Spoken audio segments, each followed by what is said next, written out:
Whoa, that just zoomed into my face. Okay, so I wanted to quickly touch on menopause and changes. Like, a lot of people say should their diet change in menopause and stuff, but to me that's mental masturbation and thinking, okay, so does this mean like hormone this, hormone that? But a lot of the people here that follow me are already pretty much in a fitness lifestyle. So the main factor is keeping up our fitness levels, keeping up our weight training, realizing that it takes longer for us to recover, and factoring that in to the way that we train, because we can't always live in a lactate system. And by that I mean we can't always be doing volume workouts upon volume workouts without taking into consideration that our bodies aren't as like aerobically functional at shuttling out lactate. So instead of our bodies utilizing oxygen to do whatever the hell they need to do to burn carbs, burn fats, our ability, because we'll be producing more free radicals, which is more of an acidic environment, which means that we'll be needing to produce more lactate to get rid of these hydrogen atoms. So we're continuously in this lactate kind of thing. I'm trying to use really simple terms, but we're in this lactate. Let's just say we're living in a lactate environment.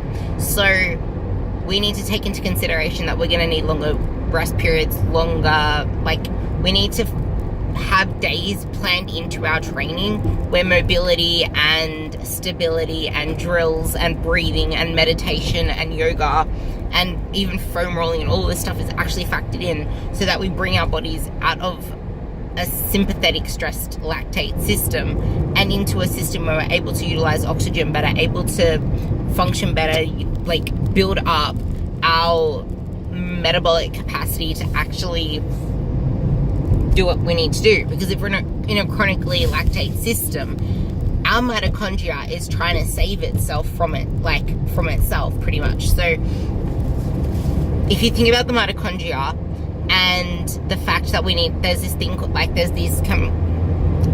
guess you can call it chemical, whatever, but we need to get pyruvate into the mitochondria to even use glycolysis and oxidized carbs, oxidized fats, and get into an aerobic system. But the thing is, if we need to produce lactate to get rid of this, the acidic environment, and we're chronically in a stressed state, that pyruvate is just going to turn into lactate and not go through, we're going to be living in fast glycolysis. It's pretty much like an anaerobic state, which is a stress state, and we're not able to use fuels efficiently. Me trying to make it easier to understand.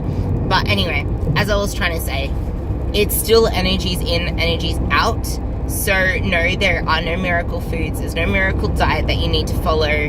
There's nothing out of the ordinary that someone going through menopause will need to consider, except the fact that you are less able to recover from certain training stimuli, and you're going to need extra time to recover, probably focusing on some strength sessions instead of just metabolic work, and realizing that you do need to keep your muscles under load to keep your bones healthy and to keep your hormones as optimal as you possibly can.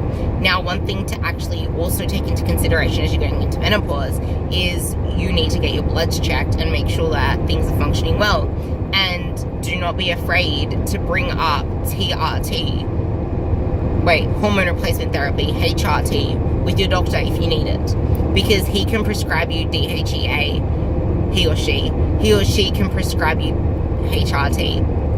Because if you need to actually get hormone replacement therapy, there's nothing bad with it, because we need our testosterone levels, our estrogen levels, and our progesterone levels to be at a good place to enable our bodies to function the way they need to function. Now, if we're chronically stressed and producing cortisol, the thing is, our bodies produce these things called adrenaline and noradrenaline. Now, if we're chronically producing adrenaline and noradrenaline, that's like a nerve impulse. So that's like fast reactions. Cortisol is more of a longer sustained one. So we're going to be producing all of these stress hormones. And the thing is, cortisol, there's this parent hormone called pregnenolone. Now, pregnenolone either converts into the cortisol and the stress hormones, or it converts into progesterone and estrogen. So if we're in this chronically stressed state, this chronic lactate state, and we're not actually doing aerobic exercise, because aerobic exercise is so important, and so is actually doing like meditation, calming down and getting into like a calm state.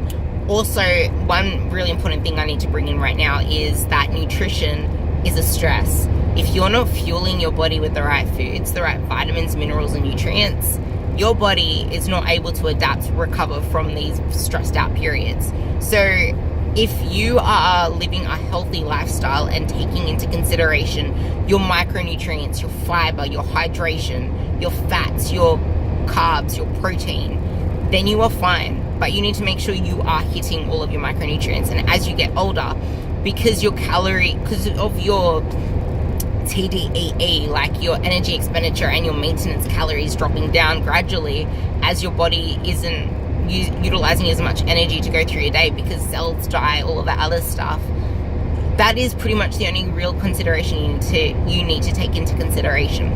The fact that your energy expenditure will be dropping, your maintenance calories will be dropping, and it's the same as with comp prep. The less calories you have to play with, the less stupid choices you can make. Like you cannot be as flexible with your diet if you have less calories to play with. That is the most important thing to remember. So you need to fill your diet with nutritious foods. But the most important thing is, which I harp on to a couple of my girls that seem to not realize the importance of protein. They're like, yeah, I know protein's more thermogenic and that's why I can help. I'm like, no, that's not why you need more protein. Not just the fact that protein is more thermogenic, but protein is a building blocks of everything. Your hair, your skin, your nails.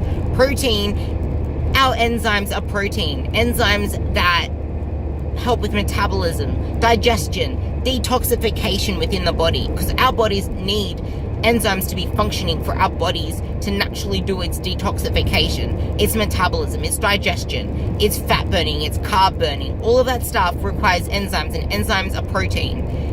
And we also need to maintain our muscle as much as we can. And bone health relies on chemical processes within our body that rely on enzymes, aka protein. So protein is so essential no matter what. So whenever you hear anyone downgrade protein or say it's just for this, no, protein is the most essential thing, and you need to ensure that you are getting your absolute, get more than your minimum, because it is that important. And there is no health consequence of having too much protein. The only thing that is a consequence of too much protein is that it's taking away from your other macronutrients when you're probably a carb addict or a fat addict. So you probably could enjoy your diet a lot more if it was more carbs and fats than protein, but you need to ensure you're getting your protein. So when it comes to menopause, most of the people in menopause and perimenopause are in the older years of life. As soon as you get past 30 years old, past 35, past 40, your ability to actually process protein and to absorb protein and to use protein properly, it goes down. You need more protein to create the same effect. Just like when you become insulin sensitive, you need more of a stimulus to be able to get the insulin to bind to the receptor to let the glucose in. So it's pretty much the same thing. You need more protein to do the same shit. So your protein requirements, vegans and elderly people need more protein in their diet. So with menopause, that's pretty much the only consideration you have to make. You need to make sure that you're eating pretty much all nutritious foods with minimal treats. If you want to live a really healthy life, you need to ensure that your protein is jacked up high, and you need to realize that your energy expenditure is going to be lower, so your total calories are going to have to be lower. And you also need to make sure that you are factoring in least mode. You need to do your meditation, do things that are going to calm you down. You need to make sure that you're looking after not only the go, stressed out, acute response, wanting your body to adapt, but also bringing it back out of that sympathetic state to rest, digest, and do what it needs to do to recover. So that's pretty much the only thing you need to factor in when it comes to menopause. So I hope this helped. And if you have any other questions, anything else you want me to cover, let me know, because this was in response to a question I put onto my Instagram on if anyone has any pressing questions. So